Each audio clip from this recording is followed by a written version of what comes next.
இசை உலகத்தோட ஜாம்பவான் தி legend maestro Ilaiyaraaja அவர்கள் அவரோட ஸ்டுடியோவில் அவர் ட்ரூப்ல பாடுற பாடகர்கள், இசையமைப்பாளர்கள், இசை கலைஞர்கள் எல்லாரையும் வச்சுட்டு ஒரு மீட்டிங் ஒண்ணு போட்டாரு. அந்த மீட்டிங்ல இப்ப இருக்கிற இசை கலைஞர்கள் பத்தியும் பாடகர்கள் பத்தியும் அதிருப்தியா சில விஷயங்கள் பேசினாரு. தான் இசைத்துறைக்கு வந்து 40 வருடங்கள் ஆயிடுச்சு. நல்ல பாட்டு, மியூசிக் இதெல்லாம் என்னோட வருஷத்தோடவே முடிஞ்சு போச்சு. இந்த காலத்துல மியூசிக்கே இல்ல, மியூசிக் கலைஞர்களும் இல்ல, ஒழுங்கா பாடுறவங்களும் இல்ல. பாடல் அப்படின்னா அதுல எவ்வளவு விஷயங்கள் இருக்கு, நிறைய ராகங்கள் இருக்கு, தாளங்கள் இருக்கு, வாத்தியங்கள் இருக்கு.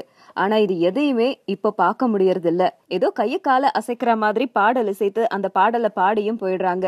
எங்களோட பாடல்கள்ல வாத்தியங்கள், பாவங்கள், இமோஷன்ஸ் எல்லாமே இருந்துச்சு. பட் இது எல்லாமே போயிடுச்சு. இப்ப இருக்க மியூசிக் எப்படி இருக்குன்னா, திருப்பதிக்கு போய் மொட்டை அடிச்சு கூடவே புருவத்தையும் சேர்த்து எடுத்த மாதிரி இருக்கு. இசை உலகத்துல மியூசிஷியன்ஸ் கிடையாது அப்படின்னு ஆயிடுச்சு அப்படின்னு தன்னோட அதிருப்திய இளையராஜா பேசியிருந்தாரு. அவரோட டாக்க Facebook லைவ்ல வெளியிட்டு இருந்தாங்க. அத பல ரசிகர்களும் பார்த்து இப்போதைக்கு வைரல் ஆக்கி இருக்காங்க. சோ இதுதான் இப்போதைக்கு டாக் ஆஃப் த டவுனா இருக்கு. இது மட்டும் தான் டாக் ஆஃப் த டவுனா இருக்கா அப்படின்னு கேட்டா கிடையாது.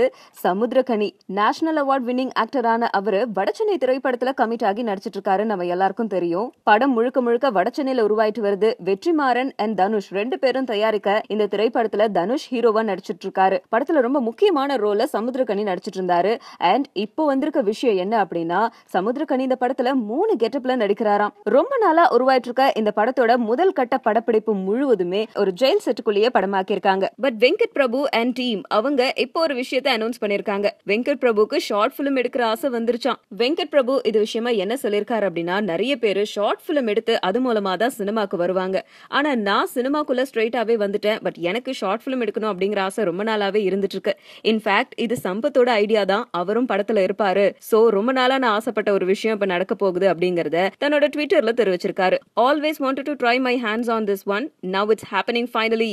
My big short film அப்படின்னு சொல்லிருக்காரு. அண்ட் இந்த ஷார்ட் பிலிம் எதை பேஸ் பண்ணது அப்படின்னு கேட்டா, ஒரு புக் ஆர்டி குமார் அப்படிங்கிறவர் எழுதின ஷார்ட் ஸ்டோரி. இதுதான் ஷார்ட் பிலிம் ஆக்க போறாரு வெங்கட் பிரபு. அதை தொடர்ந்து சின்ன பட்ஜெட்ல ஆர்கே நகர் அப்படிங்கிற படத்தையும் தயாரிச்சிட்டு இருக்காரு. வெங்கட் பிரபுவோட அசிஸ்டன்ட்டுமான வடக்கரி படத்தை இயக்குன சரவணராஜ் அப்படிங்கிறவர் தான் இந்த படத்தை இயக்குறாரு.